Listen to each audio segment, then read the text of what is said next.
Hi, Mage fans. This is Terry Robinson with Mage the Podcast, and before we get to today's episode, I have some housekeeping. First, starting in January, Mage the Podcast will be rolling out a Patreon, as that's infinitely easier than whatever the heck Anchor is using. It will vastly simplify getting out our special episodes to supporters, automate Discord perks, and let us ask our executive producers hard-hitting questions like, where should we send your stuff to, and how should we pronounce your name? We'll make a formal announcement about the Patreon once it's ready. Second, we're looking for more paradigm experts. If you can speak competently about Gnosticism, Islam, geomancy, East Asian alchemy, or something else we've not yet talked about, drop us a line at magethepodcast@gmail.com or message me in Discord. It super helps if you're a practitioner of one of these belief sets or have an academic background in it, because I don't want to step in it more than I inadvertently do already. If you have something you'd like to hear us cover, again, drop us a line. With that, our guest today is Stephen Michael DiPesa, who wrote for Mage Revised and Dark Ages Mage, as well as a slew of other systems. He's co-author of Blood Treachery and tradition book Order of Hermes, and today's conversation focuses on where he thinks the Order would be in 2020, his writing experience for Mage, and where he thinks Mage can still go after 25 years. And with that, on with the show. So Stephen, how you doing?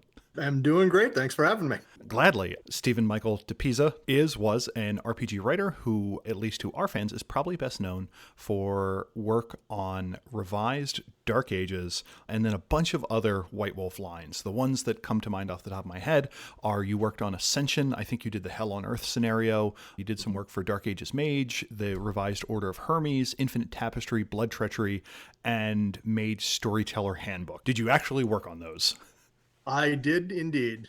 And in addition to that, you did a great deal of work on Mage the Awakening. You were one of the main writers or developer for that. I was a writer, and I had one book that I developed. Yay! And I think also in addition to that, you worked on Aberrant. What other RPG work have you done? Let's see. Well, I did work on Aberrant. I had one book that I worked on for that. Just kind of Dark Ages in general. For the Chronicles of Darkness, Werewolf, Changeling, Hunter, Mummy, just kind of some general Mortals stuff. Right now, the game that I'm kind of doing the most work for is Blue Rose for Green Ronin. Little bit of work for the second edition of Scion, some stuff for the Dragon Age RPG. Just bits and bobs here and there over the past, 20-something years now. How did you get into RPG writing?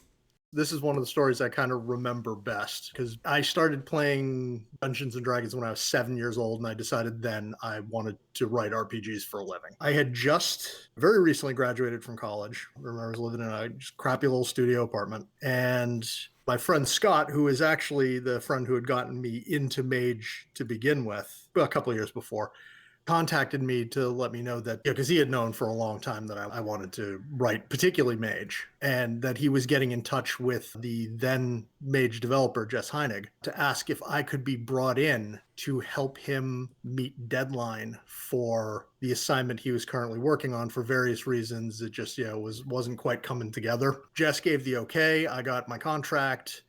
The very next day, I rolled out of bed and sat down at my desk and wrote 12,500 words for Blood Treachery. Wow. And then the day after was 10,000. And I kind of figured at that point I had a little over a week till deadline, and about half of my word count was written. So I figured I could kind of ease up a little bit, and I dropped down to about 3,000 to 4,000 words a day for the rest of the time I had left till the first draft was due. So yeah, I mean, I ended up cranking out like 50,000 words in a week and a half or something like that. I'm going to say that's not bad. It's funny. I look back on it now, and I think we absolutely did some cool stuff with that book, but I can very much tell now that this was a freshman effort done at a breakneck pace.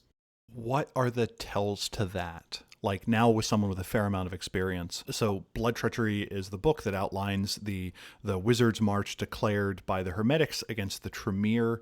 Do you know where the idea of that book came from? As far as I know, and God, it's been a long time since I talked with Scott about this, because I actually at the time never had any direct contact with Jess. Like I just basically got a contract and was like, here you go. Scott was kind of the point of contact there. I'm pretty certain that it was largely just like an idea that came down from Jess, and I'm tempted to say that Justin Achille was the vampire developer at the time, and that was probably like a roundtable thing that was hashed out between the developers and like kind of all the upper echelons at White Wolf that, it's just like, hey, this would be a cool thing to do. Hmm. I could be completely off base there, Yeah. but I think that's what was going on, is that it was just like a, hey, this seems pretty cool. And I mean, like, honestly, I do think it was a really cool idea. And in that book, that, as I said, it kind of outlines that war. When you drop those 50,000 words, the book is kind of clearly divided into the first half, or a little bit less than the first half, which is done in the style of seemingly a Greek or a medieval drama, and then the second half, which is kind of everything else. Do you know whose idea it was to do that play style delivery for the first segment of the book? The Greek tragedy was all Scott's idea. Okay, and that is Scott Cohen? Scott Cohen, yeah. I came Okay. in and he had already, like, that was already what he was running with. And, I kind of filled in bits and pieces here and there for that. And wherever anything needed doing that Scott hadn't already done, just started filling things in. And like, we were talking on like a daily basis, because I'd have to be like, okay, this, and this are done now. We ended up meeting up, probably, I'd say like 4 or 5 times over the course of that week and a half. Like, we get, fortunately, we lived basically like a town over from each other. Okay. Everything computer based was much clunkier then. So we would be sitting down with these massive reams of paper. Like, Scott had print out everything we had so far. We'd be going through it page by page and like literally redlining things for ourselves to go back and like correct them the next day. We must have gone through like 400 or 500 sheets of paper just getting that done. Cause yeah, we'd print it up and then we'd, get kind of a corrected manuscript and print that up, and then that'd get thrown away. And it was like absolute chaos. I think we made something that was very interesting, and kind of in a way it was kind of unprecedented for the world of darkness to date. What about it do you feel made it unprecedented?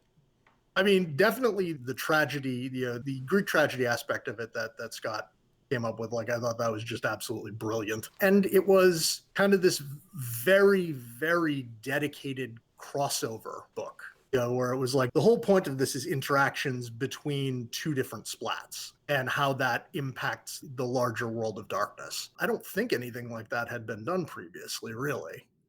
Yeah, there were vague crossover books beforehand, but they were more or less, here's something like Axis Mundi. Here's a bunch of spirits that mage could use. Here's a bunch of spirits that werewolves can use. It's not on how mages and werewolves necessarily interact. Yeah, and I mean, there was the whole deal with Sam Haight, but he kind of like bounced from line to line. That's also one of those things where you can just simply say, he's Sam Haight, and I feel like that's a reasonable totality of the conversation that needs to be had about that topic. Yeah, that's fair enough. Do you feel it landed well? Are you happy with what came out the other end? I am. I'm very happy with how it went. I mean, like, I'm both happy with it on its own merits. And again, like, I look back now and I think, I haven't looked at the book in years now, but like, I can think back on it and say there are probably some things I would have done differently, some differences in tone, particularly, that I would have written differently and things like that. But overall, like, I think it was a well put together book, and it's got kind of this nostalgic fondness for me. This was when I really broke into writing for gaming. It was my lucky break, and I got to do something that I thought was pretty grand. It was on this like large scale within the setting itself. You had mentioned that you had seen Mage and then declared to yourself, I want to write for this. What about Mage did you like? And again, this goes back to Scott. Like, when I was in college, me and my kind of circle of friends in college, and Scott was one of them. He was in graduate classes. I was an undergrad. We mostly played like Vampire the Masquerade, Werewolf the Apocalypse, secondhand Dungeons and Dragons, and Mage kind of slipped into the rotation along with Changeling as something we did for one shots. Then September of '97, it was my senior year, Scott started up this chronicle that he called Motives. And it was a Mage chronicle, and it was just magnificent from beginning to end. Like, it was this flawlessly executed Mage chronicle. And if I remember correctly, we played it like every Thursday basically through my entire senior year, and it wrapped up right around graduation time. When we were playing that, I really got the sense of like, this is the sort of thing Mage is capable of. This grandiose, kind of globe spanning, interdimensional story of generally like heroism and hope, which was that was a new thing for someone who was very used to playing in kind of the other settings of the world of darkness. That chronicle kicked off a bunch of other chronicles, that some of which Scott ran, some of which I ran. I've still got plans for like interconnected kind of Chronicles going back to this that I intend to run at some point in the future. So are you actively still running or interested in running Mage? I do have some plans for running Mage. The last Chronicle I ran, I'm going to say wrapped up probably 3 years ago, something like that. And it was actually based out of this same setting. And it's kind of fascinating when you have a game that's been around this long where you have characters who are coming in a whole generation later. I remember doing the math to figure out that Dante is about to turn 60. Yeah. And I'm like, he's not that far from getting double ARP. That's Yeah. kind of interesting. And you worked on the game during Revised, which I find it interesting that when people talk about the game, they seem to forget that Revised had the most books. Like it was of the times, it was the largest chunk, quite simply, of Mage history. Do you have any particular feelings about how Mage was set up in Revised, maybe versus M20 or the second edition that came before it? It's interesting because in a lot of ways I feel like I feel like I ended up being the writer who, with Jess's implicit blessing, kind of went the direction most opposite from where Revised was in terms of tone and mood. I remember seeing the proto teaser announcement for Revised Mage with the tagline "Technocracy Triumphant." I was like, I don't know how I feel about this. There was that whole sense in Revised that the Ascension War is over. I end up getting the Order of Hermes book. I can't see any reasonable argument why the Order of Hermes, of all people, would accept the idea that they had lost a war when any of them are still alive. Yeah. And Revised was kind of interesting because it was very internally inconsistent with that. Because on one end, it said the technocracy won. In another place, it says nobody won. In another place, it says the technocracy has crushed everyone. And in another place, it says, but now they leave everyone else alone, more or less, so that they can tend to their own things. I think that's an artifact of, as you were mentioning, that it was kind of the most books of any edition of Mage, that this was kind of the era of the content treadmill. Where you just needed to be cranking out book after book after book. And so you had writers who were simultaneously, you'd 3 or 4 books being worked on simultaneously. And there's just no way for writers to effectively coordinate between each other, between different projects. You had these shifts in tone and mood and idea, and like you had everyone's different interpretations of it. And kind of my interpretation was, no way in hell are the traditions going to lie down and die. They're going to fight this to the bitter end. At the very least, some of them are. And I think the Order of Hermes was they were kind of the poster child for that. It's like, we started the traditions. This war is not over till we say it is. And you did the 2 books in Revised that most banged on about the Order of Hermes, which would probably be Blood Treachery and Order of Hermes. Did you consider that to be, on their behalf, something that was fundamentally noble or something that was hubristic, or both? I think that the revisitation of the never quite annulled Wizard's March was a terribly hubristic idea. I think it was a colossally awful decision on the Order's part. Story-wise, I think it was magnificent. Yeah. And it was a classic Order of Hermes. Like, magic's not working as well anymore. You got to blame somebody for this. And Tremere, last we remember, they had, their magic worked fine. Like, maybe we should go take their magic. It was an awful idea, and it was awful in a wonderfully archetypally hermetic way. As to the stuff that the kind of the fallout in the Order of Hermes Revised Tradition book, I remember getting to do stuff like working on the houses and getting to do like House Titulus, and the idea that they had been sullied by this vampiric blood problem, and like they were always like kind of the Order's tacticians and master strategists. In a lot of ways, I thought of them as, in terms of the traditions, they were kind of the backbone of the Ascension War. And these guys had screwed up big time. That was kind of an interesting thing. You're kind of at ground level for this potential house-wide redemption story. They had achieved such amazing things holding the technocracy at bay over the centuries, and then to have fallen so far so quickly. So one of the things about the Revised Tradition books is they're bigger. The previous ones were generally 60 to 70 pages, and the last 10 pages of those were usually character archetypes and so on. And here we got something that had a little bit more space. What was it like getting to redefine or update a tradition? It was daunting because, I think the Order of Hermes was, in a sense, their kind of what people think of when you think of archetypal kind of Western occultism. The original Order of Hermes tribe book for second edition, it was just so tight and so well researched, even for a book that was comparatively so small. I remember having to go out and like, okay, I gotta pick up a whole bunch of books for research purposes, and I spent a lot of time delving the dubious halls of internet research at the time, because again, it was just a lot of the stuff there was kind of like, okay, I don't know how seriously I can take the information on this GeoCities page. Yeah, with the single GIF at the top that was a rotating Yeah. pentacle, and with a little under construction icon that was. A little animated skull breathing flame or something. Yeah, like, there were still people who were doing things like transcribing the entire Emerald tablet just in raw text form online, and so you'd have to kind of slog through that stuff to get all this information to kind of put together something that would feel like an accurate form of Hermeticism in a world where the rules of magic are thus and so. It was very exciting. I mean, I remember kind of having that feeling like, oh my God, I'm working on a book with the Phil Bricado. And then as it turned out, he and I like didn't really end up talking to each other over the course of working on the book. We were kind of in this like single-minded professional isolation, each of us working on our respective sections. He and I never even ended up talking until years and years later. Like the very first time we heard each other's voices was a couple of years ago when I was working on Technocracy Reloaded. Oh, I didn't realize that you're in that. Yep. When you're doing something like a tradition book, how much direction did you get from the line developers? Or was it just like, hey, Order of Hermes, new trad book, question mark? Or do you get like an outline? What does that process look like, if you remember any of it?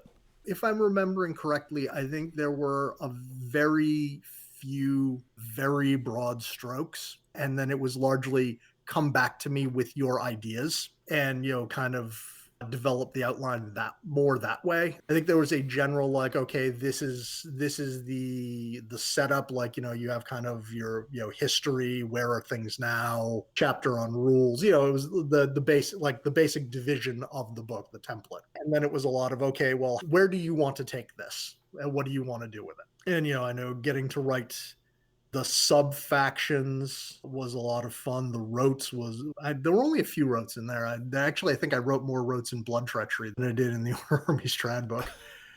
And they're great rotes, by the way. They are impractical often, but flavorful, and I appreciate that as a rote. I to this day, I honestly think the Oak of Sanguine Root is probably my best rote that I ever designed. The idea of like, why wouldn't a mage come up with an idea to just grow a tree in a vampire's heart if they had to fight vampires? Yeah. The universal FU wrote also where your blood bursts into flames like several days after you've been consumed. I thought this was one of the top 3 FUs Mage has ever produced. I didn't think I wrote that one. That might have been Scott. I don't think that one was me. I know I did that one, and I came up with the one where you're just calling shafts of sunlight from elsewhere in the world. Mm-hmm.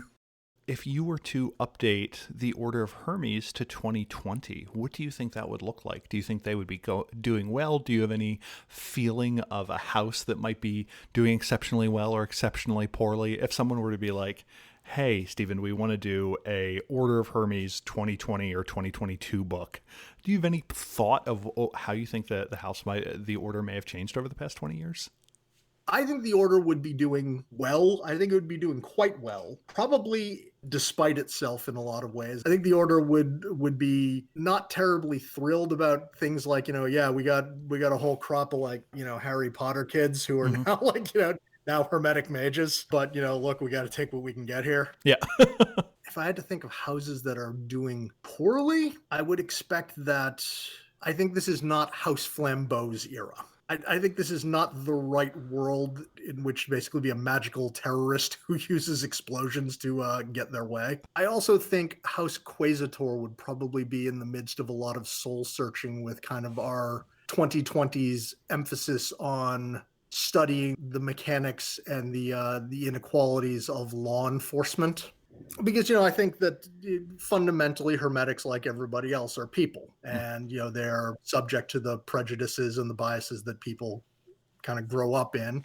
and into which they're enculturated by their respective societies. And I don't think that the Order would be, in a sense, any more enlightened about magical law enforcement than we are with mundane law enforcement. They'd still have to unlearn a lot of what they'd learned.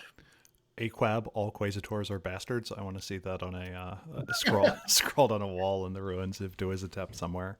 I think they would be a lot more sincere about correcting the problems, because I do think that people come to House Quasitor out of a sincere desire to do justice, as opposed to like, I sure like the idea of bossing people around with a gun. Bringing Titleist back into things. Yeah. One of the things that has also been reshuffled is, in Revised, we had the introduction of the Nagoma and of the Solificati, the Children of Knowledge, into the Order of Hermes. What did you think about that move, the integration of the crafts? I very much liked the idea of the Children of Knowledge being pulled in. I did appreciate, with the 20th anniversary, being like, okay, so you have a House Solificati in the Order of Hermes, and you have the Children of Knowledge who are a craft. Because it made sense to me that not everybody was going to go one way or the other. The Ngoma, I was less enthused about that, because I think the Order of Hermes, particularly at the founding of the traditions, did an awful lot of like, I don't really know what you people do, but you go over there. Yeah. And that, I think that kind of felt much the same, where the Order is like, you guys do like high ritual magic stuff. I guess we can make you a House of Hermes. Why not? When in reality, I think the Ngoma really deserve to be, as they are in 20th edition, their own kind of independent entity. I was also kind of mystified and Revised why the Wulong shacked up with the Akashics rather than with the Hermetics. Yeah, and I mean, I think there was a, what was it, Hermetic House Honglei, I believe it was, which I think was some of the Wulong. I think there was a lot of drive to just, with Revised, kind of dispense with the craft as independent entities. And like, okay, so you just go here, there, or wherever. And some of those were an inelegant fit at best. The idea that you kind of had the Wulong hanging out with their traditional enemies, it was probably not the best idea. Yeah, I certainly understand the drive to kind of simplify things, but there is such thing as too much parsimony. I agree. I think that we have a much better setup with Mage 20, where you have this like vast, magically diverse world with, the traditions, the technocratic union. You have kind of the disparate alliance, you have independent crafts. I think it's a lot more the way the world of Mage should look. It's not a simple world. And, of course, it's also like a 700-page book to illustrate that it's not a simple world. Yeah. I also do an Exalted podcast, which I find interesting, that I have gravitated towards the two White Wolf games that have over 675-page core rulebooks. So yeah. I'm being typecast in that regard. The other thing that comes to mind that you did a bunch of work on was Infinite Tapestry, which was a big update to Book of Worlds. But in addition to that, it outlined for the first time kind of umbral courts. So the idea that there are entities and such, the two things we've talked about so far, the traditions and the Umbra, are still two things that we have very little information on as of Mage 20th. So for some background, what do you remember of working on Infinite Tapestry, or what you're proud of, or what you tried to accomplish with that? As I recall, I wasn't involved with the courts, but I did like the systems for the courts. I did some stuff with disembodiment and kind of the mechanics around that. Because I know there was a drive with Revised to bring everything back kind of to the street level of Mage. You couldn't really have people traipsing around other realities and still have that feeling like everybody, this is the world you have to work with. I did some of the wonders for it. It's funny. This is actually one of the books I kind of least remember. Okay. Like I distinctly remember doing the was it the Ravana skin or whatever it was, that wonder, because I like making horrible things for games. And I thought, okay, here's a tan skin from the destruction of the Ravnos Antediluvian. Let's turn that into a wonder and just do absolutely awful things with it. It's terribly useful though. It is. And, I kind of like the idea that it's like, oh, this thing is gross and I don't want it, but it's so useful. And getting to do the disembodiment stuff. Like I remember I did the bit where dream speakers could kind of sequester part of their soul inside their totem to stave off disembodiment. Mhm. My argument at the time was, I can understand trying to cut mages off from the Umbra as much as possible, but if you cut the Dream Speakers off from the Umbra, you're basically telling them, oh, you guys don't have a shtick anymore. I guess you can just be like sad people who can't do the thing you do. Yeah. And yeah, I thought that wasn't cool. So we needed something that let Dream Speakers have kind of their own unique means of improved access to the Umbra. Ravana's skin is, as Stephen mentioned, is a 7-point wonder that does a bunch of stuff. It gives you the Storm Warden merit, kind of. It lets you step sideways without having to deal with things, and it has, I think, a few other benefits to it, and is made of those who died in the wake of the rising of the antediluvian in Bangladesh. If you were to update the Umbra for 2020, do you have any ideas on what you would want that to look like?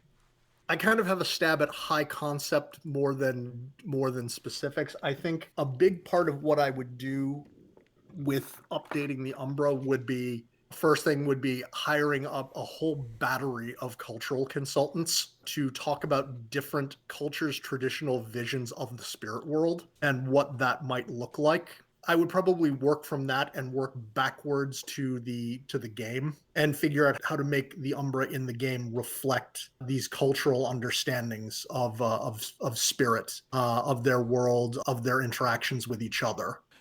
So I mean, I think that the short answer is yes, I do have an idea what I would do, but no, I don't. I don't know any of the specifics because it would involve people who have all kinds of expertise I don't. But basically, you would want a big meaty slice of all the cultures whose idea of places that are not the mud ball have not yet really been represented in Mage too much. Yeah, and in the world of darkness in general. I mean, I Mm-hmm. think that, Mage coming after Werewolf inherited the Umbra that Werewolf had, which was a very specific, singular take on the spirit world. And then you kind of had to say, well, mages live in this same world. They have a different cosmology, but we've already established the spirit world. So this is the spirit world mages have. And it's interesting because we don't even the high Umbra is never well populated. Like it seems to be one of the few things that is almost that tries to be free of cultural baggage, where it is just kind of this generic place of human ideas that seem to have proliferated across cultures.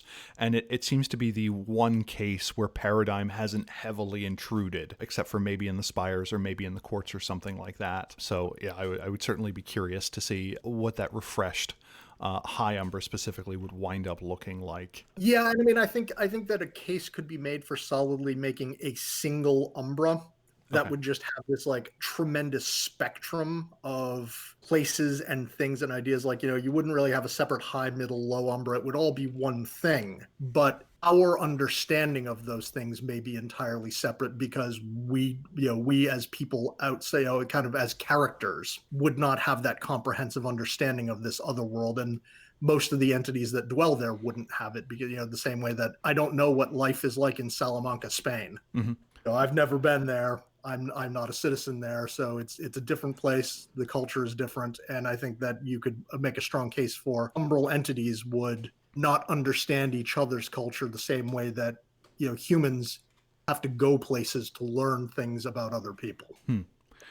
So rather than it being three separate Umbrae, it's almost different parts of kind of the same unified thing. That there's the dead tend to congregate over here, but it's not necessarily metaphysically. It is something you can walk from one to the other, as it were, as opposed to Yes, having to take. but being the umbra, it may not be that you walk in a straight line with a map. Yeah, yeah.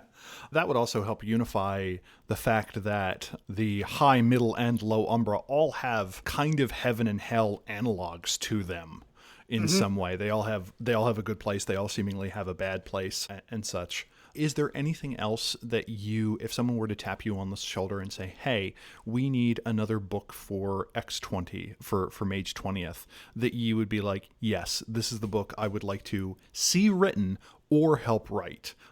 The book I would most want to write if out of nowhere I was told like, okay, we're contracting one more book for Mage 20 and we want you to tell us what it's going to be. If I had to pick, I would actually probably say that I would want to write a pretty huge book of crafts. We have a whole bunch of crafts that get mentioned in Mage 20, that we don't have any more information about them than that? Was it the red thorn etiquettes, for instance, the kind of the awakened Bahari, the Lilith worshippers? We don't know anything about them other than their name and that they're really into Lilith. And I would love to do something with them. A whole slew of the people who are being considered for membership in the Disparate Alliance. Other crafts that I think, or disparate crafts that I think would make sense to exist that maybe we haven't had an opportunity to touch on yet. Yeah, it's still one of those things where, despite advances, sub-Saharan Africa, Southeast Asia, and the Indian subcontinent are still very lightly touched in Mage, and I hope there is time remaining enough in M20 or in a soon M5 to fill in that rather vast area of emptiness on the canvas. Do you like the idea of the Disparate Alliance? Or do you... I absolutely love the idea of the Disparate Alliance. I mean, in my own chronicles, I run a little differently with it. I don't have it as a secret organization. I run with it as kind of a. I don't know that I want to say have it as co-equal with the traditions, the technocracy, because I don't think that the traditions and the technocracy stand on equal footing. An open alliance of these crafts that are like, okay, yeah, we're not either of you. We have our own things going on. The traditions are, and understandably, as kind of an artifact of first edition, they're very Eurocentric overall. I think in retrospect that actually makes a lot of sense, because the Order of Hermes was in many ways the driving force behind bringing the traditions together. And it's a kind of a happy accident of these were the forms of mysticism with which the earliest mage writers were most familiar, because you have the Order of Hermes being, not to mince words, being amazingly arrogant and saying, okay, well, these are the kinds of magic we're familiar with. These are the people that get a tradition. Then we have all of you people over there that do, I guess, spirit stuff. None of you really look as pale as we are, so I guess you can all be one tradition. Again, it was kind of like a thing, but it was very much an order, a late medieval, kind of Renaissance Order of Hermes thing to do.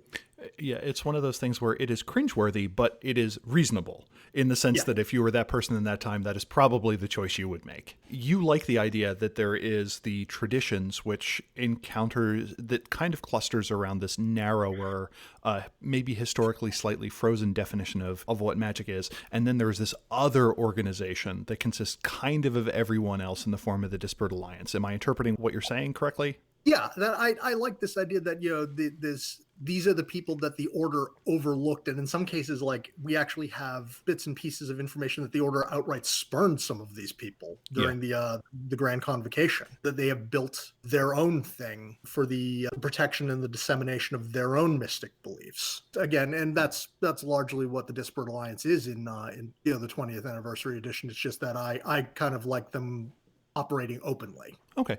Would you rather that or a new version of the traditions that kind of includes everyone, that has a much broader tent?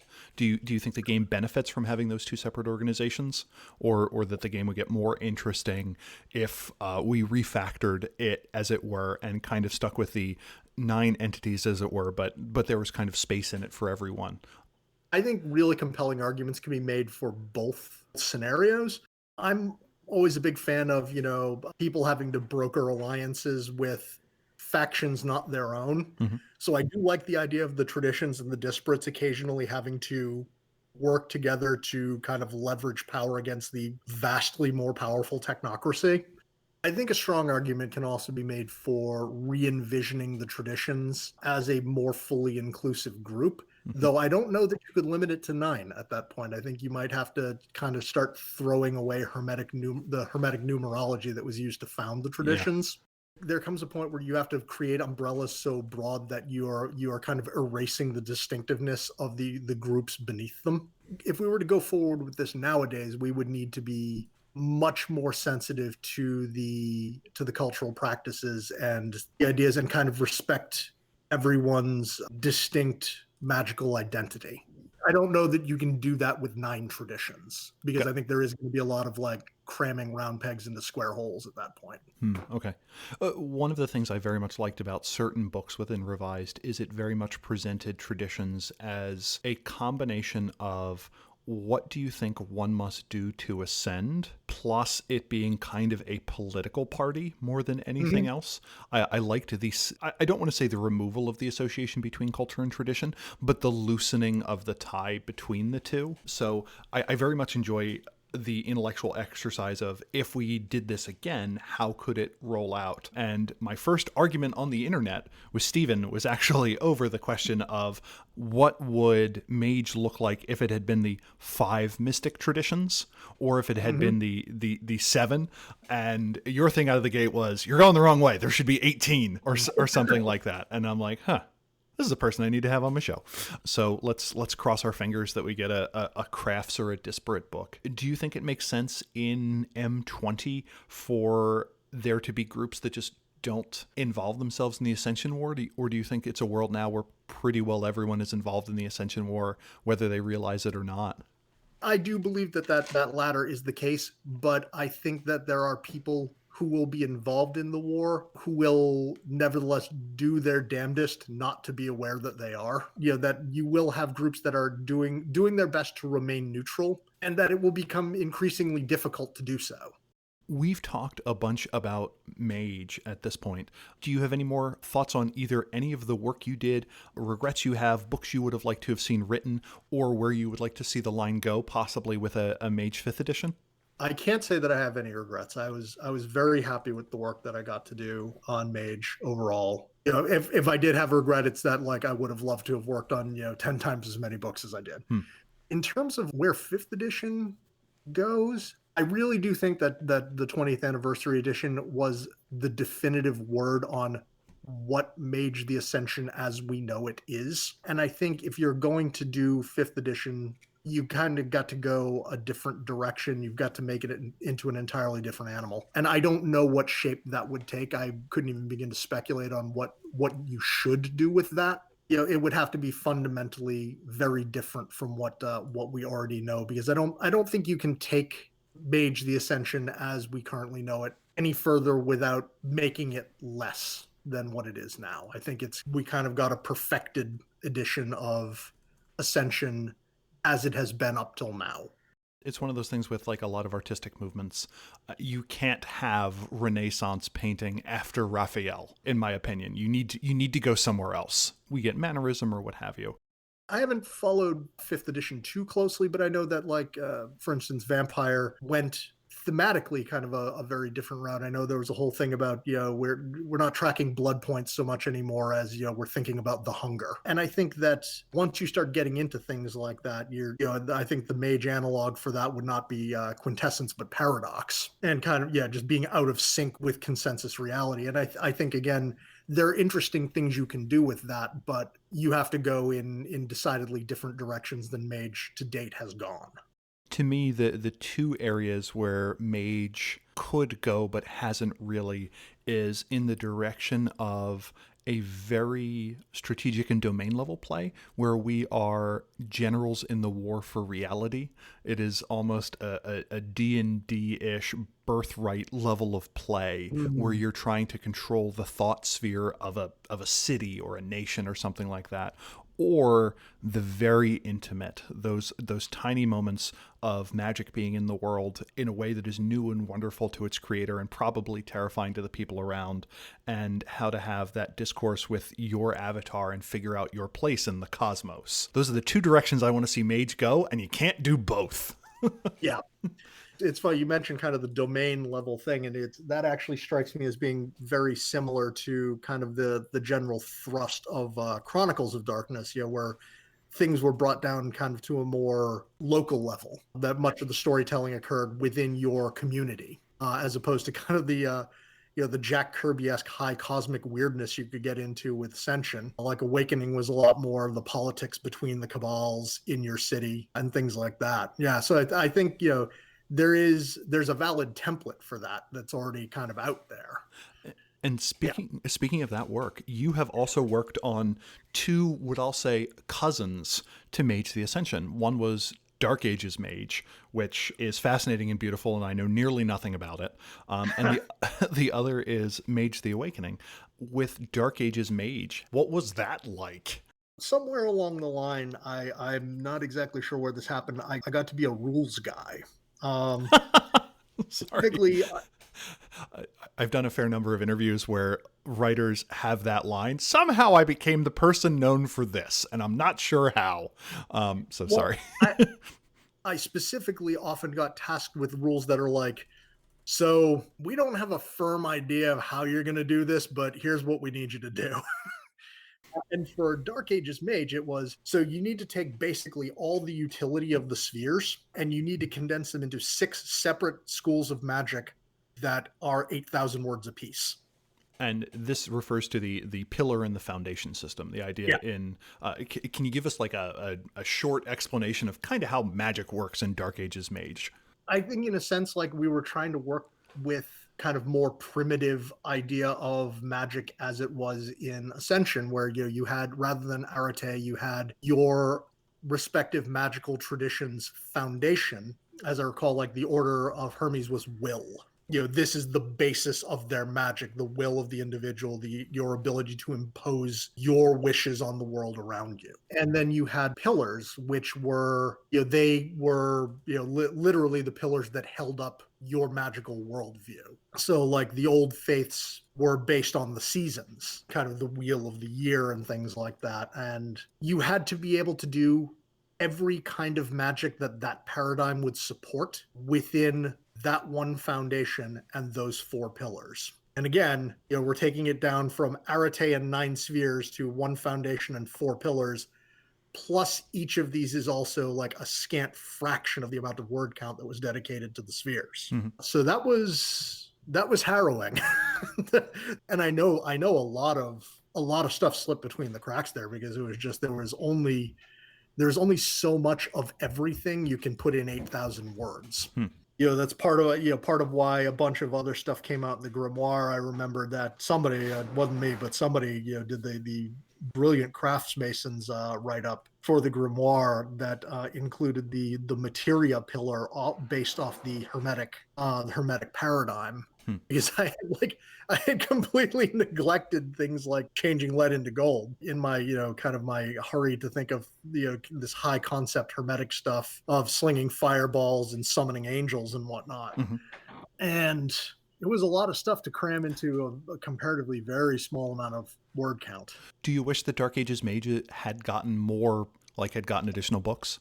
I think it would have been fascinating to do. I think it would have been a pain. There would have been a lot of research, because I think a lot of what would have ended up happening would have been other magical fellowships, some of which would be back then particularly extremely hard to research. Chronicle books that you'd have to account for the near infinite utility of awakened magic. I think it would have been cool. I don't know that it would have been cool to be someone who had to write them. Yeah, great to have, hard to get. So I'm only passingly familiar with Dark Ages Mage, but it is beautiful to see what happens after we have 10 years of Mage under our belts. So the game comes out in 93, Dark Ages Mage comes out in 2002. Thereabout, you've got Jesse Heinig, Bill Bridges, Craig Blackwelder, and just a lot of these people that when I think RPGs to some extent, I think those names. And they got to write a mage. It is beautiful and different, and I may be biased in its favor because it was one of the last mage books to have art by Quentin Hoover in it. Rest in peace. I don't know how much time you still have, but if you do have any, I would love to talk about your work with Mage the Awakening. What a strange, wonderful creature Awakening is. It was very interesting. Like, I was not one of the people kind of hashing out, the high concept of that. I wasn't one of the shot callers, but I was kind of in the passenger seat while a lot of this was being sussed out. And I got to periodically throw my 2 cents in or ask confounding questions. There's at least certainly the better part of one whole iteration of Awakening that is now buried under the sands of time and will never see the light of day. What does that mean? As kind of the process of figuring out how to make this distinct from Ascension was being sorted out, the better part of one whole iteration of Awakening was developed and had word count for various aspects of it kind of banged out, and then it was back to the drawing board to make something that was more distinct from Ascension. In retrospect, it was absolutely the right call, but it was just kind of fascinating getting to see how the sausage was made when it came to designing a game line that was specifically meant to be a spiritual successor to a previous game line. Yeah, I mean, I was actually with the original, the Mage the Awakening core book. My big thing was, again, the surprise, the Arcana. I was kind of tasked with writing those. What are the Arcana? The Arcana are they're mage Ascension players would think of them as the spheres. There's 10 of them as opposed to 9 because the easiest way to put it is entropy was broken into death and fate. And also numerically, 5 is kind of the recurring number in Chronicles of Darkness. So 10, every group gets 2 that they're real good at and 1 that they're real bad at. So it helps narratively in that way too. Yeah, it was like a really fascinating process, and it was weird, like just having entropy broken out into these 2 arcana of death and fate created such a broad, untapped playing field to start coming up with these concepts of things you could do that didn't feel like entropy, but did feel like they could be death or fate. Mm-hmm. I remember like having to send emails to like Bill Bridges and asking about this, that, and the other, and like, okay, so what do we want this Arcanum to do? What do we want this to do? And I remember particularly like there was the idea that we wanted time to be more, I guess, robust than it was in Ascension, where we wanted to be able to affect things backward in history without automatically blowing up the mage. And like, how do we do that? How do we accomplish retroactive changes to the flow of time without just completely destroying the ability to have a coherent chronicle? Out of the blue, the idea of temporal sympathy hit me. You were, just as you were connected to things in space by your familiarity with them, so you were connected to things in time. You couldn't go back to the Battle of Hastings and change history there because you have no connection to it. It was a lot easier to change things in your own life than it was to change things in your friends' lives and things like that.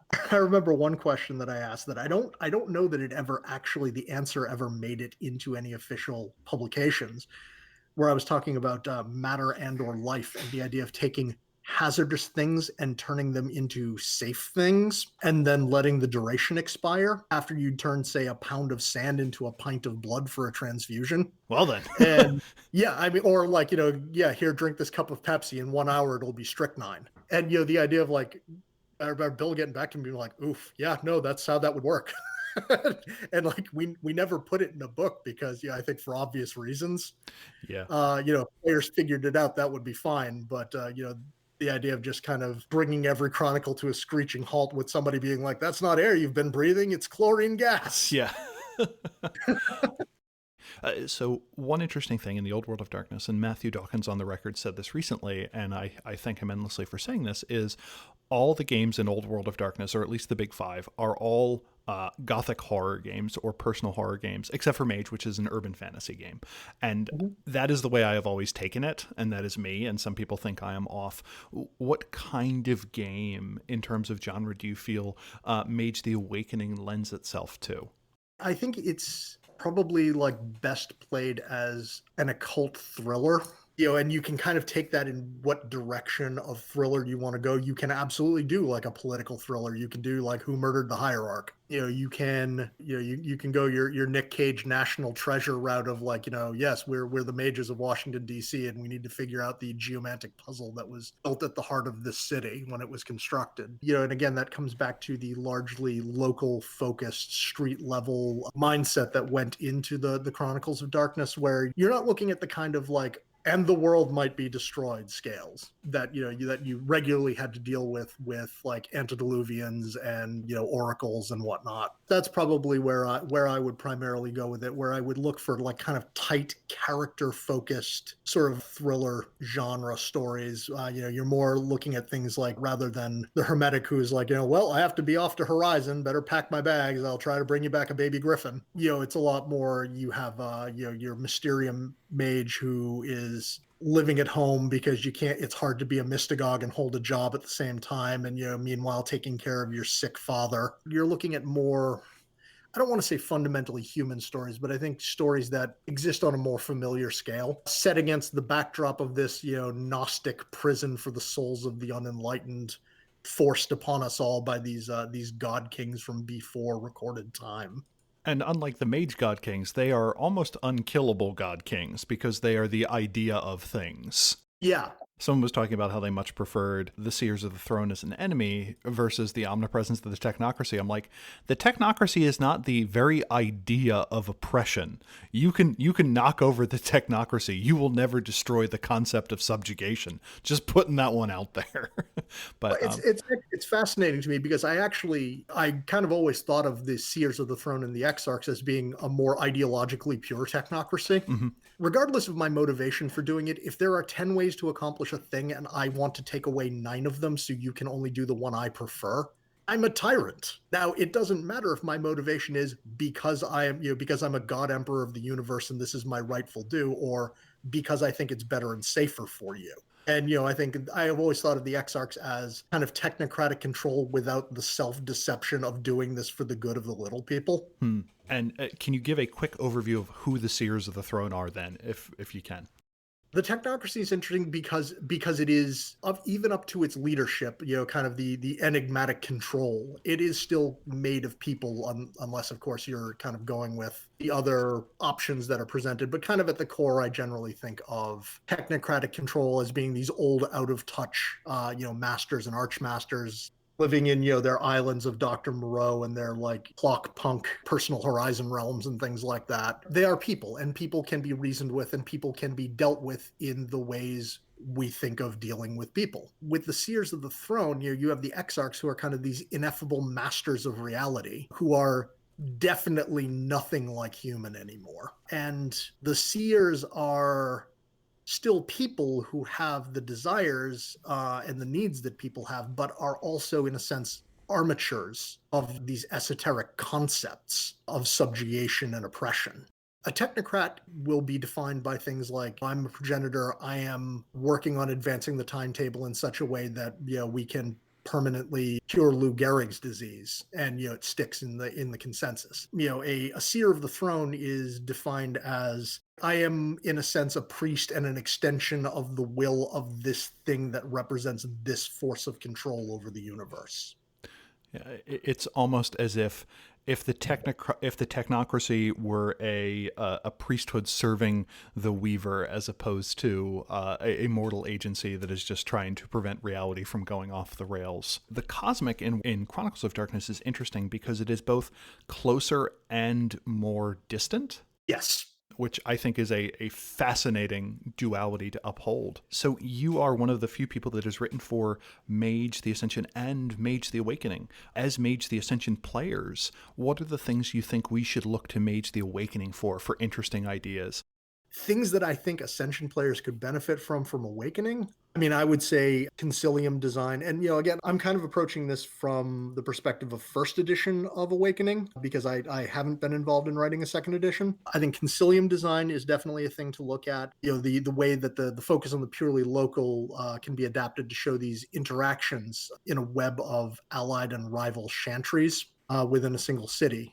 Boston Unveiled had that emphasis on how each cabal felt toward the various other cabals and the story seeds that you can kind of draw from those interactions. I think you can do cool stuff like that, kind of porting that mindset over from Awakening to Ascension of like, okay, so you have these independent fiefdoms and how do they interact with one another. Mm-hmm. I would also definitely recommend people look at The Abyss as an inspiration for kind of the sorts of things certain flavors of Nefandi might work for or conjure up to menace the world. I particularly loved working on The Abyss and abyssal things because all the writers who were working on them were always, there was always this drive to take it out of the softball of Lovecraftian horror. Mm-hmm. And into directions that would be more viscerally disturbing for modern audiences. We weren't looking primarily at tentacles and impossible angles. We wanted fear and revulsion and the temptation of both of those things. You have to kind of attack a lot of different angles to get at the things that get under people's skin and horrify them. Can you explain what the Abyss is in Chronicles of Darkness? When the exarchs ascended the ladder to heaven in the before times, and again, this is first edition, not second edition, so destroyed the magical empire of Atlantis, which is basically just a stand-in for all of the cultural stories we have of the more mystically enlightened land that came before history as we know it. They separated the so-called fallen world, which is the world that we all live in, from the supernal world, which is kind of the world of infinite possibility and perfect magic. Before it had all been one thing, and the exarchs divided the two worlds from each other so that they could reign as immortal tyrants over all reality. The gap between those two worlds was the abyss, and it was kind of a wound in the universe that was never meant to exist. And it's kind of the negation of all reality. Everything that we perceive that dwells there is a watered down incarnation of the annihilation of existence. And you can bargain with those things for power, and you can kind of set them loose in the world, but ultimately their objective is to turn all reality into unreality, so that all things cease to exist and the torment of their awareness of existence can cease to be. Yeah, it certainly leans into the destruction of things. The version of the Nefandi who would like to return to the universe of a state of non-being as opposed to necessarily, versus the exarchs who simply want to be the Nefandi that want to rule over everything, kind of in a certain way. And so you think that idea of that kind of abyss is something that can be brought into Ascension? I think a very valid argument can be made for the Fondi who have this whole the world is a terrible place, existence is awful, just look around you. We should just make it all stop. And here are some things that would like to help us with that. I think that you can get some good mileage out of that. The other big thing I think that would make a kind of good port over, and I know this is a wildly outdated thing, but the Awakening Ascension translation guide from back in the day. I think people, who wanted to do that could do some cool, fun stuff with 10 spheres instead of 9. You could really work some wonders with splitting entropy into death and fate. And I know I keep harping on that, but one of the things that I think Awakening did very well that Ascension only really got touched on it with how do you do that, which, relatively recently into the life of Ascension, was a lot of necromancy. For the longest time in Ascension, there weren't really instructions for, I want to be the guy who animates corpses and binds ghosts into things and meddles with souls. Awakening, that was kind of all baked in right from the outset. The idea of necromancy as an established magical practice that was fairly common. That's all stuff that could be kind of brought over and would be potentially useful for Ascension players, looking at how to translate some of that kind of necromantic weirdness into your Ascension game. And the interesting thing about spheres, from what I've read of Awakening, is they were kind of rethought to make it so that conjunctional effects are less necessary. There is no case where you're constantly adding prime to everything. That if you have life, you can just create life. You don't need to worry about the having the prime mixed in with it. So as opposed to it being like ingredients in Old World of Darkness, it is more conceptually unified to me in New World of Darkness. And I like that. It certainly ups the character's power level because they don't need nearly as many spheres, but it does make it much more streamlined in a certain way. Like one of my favorite ones is you cannot use forces to make something cold. That is the prerogative of death. Mm-hmm. And that's one of those things where you're like, there is a completely different way to talk about these things that seemingly all have identical names. I was going to say, I mean, one of the things I really loved about death was things like manipulating shadow. Because again, if you're going to manipulate shadow with forces, you have to do it indirectly. With death, you can just do it directly. So this came out in 2013. And the thing that I really like about it is, one, I love everything Malcolm Shepard seemingly has ever written. Two, the forcing you to translate one game into another forces you to say what the game is about. In a certain way. So, for instance, you have the idea of yantras and true names and so on in Awakening, which I think is a genius idea that is so fundamental to Ascension that we don't even realize what it is. It's the water we are swimming in, as it were. It so thoroughly requires you to talk about how the expectations the world has on what a person who looks like you or who takes your role can do, that I think that is a powerful way of helping to build paradigm in Mage the Ascension. And I think looking at it through a slightly different lens is great. And it's like $10, not even, for the translation guide. And it doesn't move back and forth perfectly. I know any number of people who've tried to move one onto the other, but it's fascinating things to think about if you're a storyteller like I do, that maybe you don't want to completely change the system, but there are a few tweaks that you'd like to do around the corner. I think that's fascinating. The fact that you have a completely different view on what the notion of paradox is, on how a lot of things are moved to being merits and flaws. I think that's pretty fascinating. It's a lot of interesting stuff to get you to think about what mage really is, and I very much appreciate that it exists in that regard. Absolutely. Now, on the other end, is there anything that is in Ascension that you wish you could have brought into Awakening? I did miss the idea of having everybody had their own view about how reality worked, and your view was as valid as you could make it be. I missed things like the Order of Hermes, the Cult of Ecstasy, when things were kind of condensed down to, like, as you said, the 5 subsplats of, like, okay, we're the fighty ones, we're the leader ones, we're the brainy ones. So I think that I might have liked to see more emphasis on magical fellowships that were not purely utilitarian. The traditions were not just affiliations based on your proclivities. They said something about the culture of magic you believed in. Whereas if you're a member of the Adamantine Arrow, it's because you're an awakened person who thinks the best good you can do for the world is by being an awakened fighter. And I'm not sure how you kind of elegantly bring the one thing over to the other. I do believe that elements of Awakening are more easily brought into Ascension, and I think that may be because Ascension has a much greater degree of specificity about it. It's a lot more granular, whereas Awakening is very broad, very open. Everything you're bringing in to narrow it down to a more specific thing is kind of a case by case basis of what works for your chronicle. Yeah, I think that is one thing where the broader strokes of Awakening lend themselves better to being ported back the other way. Okay, that makes sense. So what are you working on now? These days, I am working on mostly stuff for Green Ronin, both as a writer now, primarily as a developer. For the most part, for the Blue Rose, the game of romantic fantasy. Yeah, I mean that's kind of where most of my focus is these days. Kind of gone are the days when I'm working for like 3 or 4 companies at the same time, and I think a lot of that is just due to the pandemic has really hurt the tabletop RPG industry as a whole. So there's just not as much work to go around these days. So definitely that's one thing I will encourage people to do is if you've got a little bit of cash burning a hole in your pocket, definitely help out your favorite RPG publishers because right now people do need help keeping the lights on. I'm doing as much as I can, and I've purchased several books in the series that a friend of mine refers to as that game about bisexuals and dragons. So I have a bunch of Blue Rose stuff to go through eventually. Stephen, thank you for allowing us to plumb the depths of your memory. And if you ever get sufficiently bored that you want to do some more mage content and want to do a Storyteller Vault supplement on some of the ideas that you've got kicking around, we'd love to have you back. That sounds fantastic. Thank you so much for having me. It was a real pleasure. You've been listening to Mage the Podcast, which doctors recommend should only be taken topically. This show is made possible by executive producers, which includes Enders, Andrew K., Andrew E., Brendan, Bryce Perry, Christopher P., Chris Zach, Ira Grace, Jenna F., Justin, John Magnuson, Michael Parker, Richard Bat Brewster, William, and Jay Suncern. Today's executive producer shout-out is to William.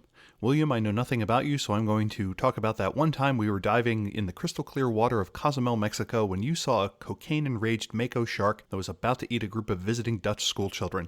You asked me for my pen before leaping into the water and fighting the shark long enough for the children to escape. In retrospect, I should have given you my pen, and I'm sorry to this day, but it was a gel pen, and they just don't deal well with water. That's William. If you'd like to become an executive producer like William, get a chat color in Discord, and have me make up things about you possibly, as well as receive our EP-only podcast So What You Playin', you can become one by clicking on Become a Supporter in the show notes, or through the episode entries on our webpage. If you super liked this episode or super didn't, drop us a line at magethepodcast@gmail.com or at magethepodcast on Twitter. We have a Hop in Discord community at discord.me/magethepodcast. You can subscribe to our show on Spotify, Anchor, TuneIn, iTunes, Google Play Podcasts, or the podcatcher of your choice. If you liked us, please give us a review on the platform of your choosing or tell a friend about us. Also, go to Mage the Podcast for show notes and all of our previous shows. Now go change reality. Bye.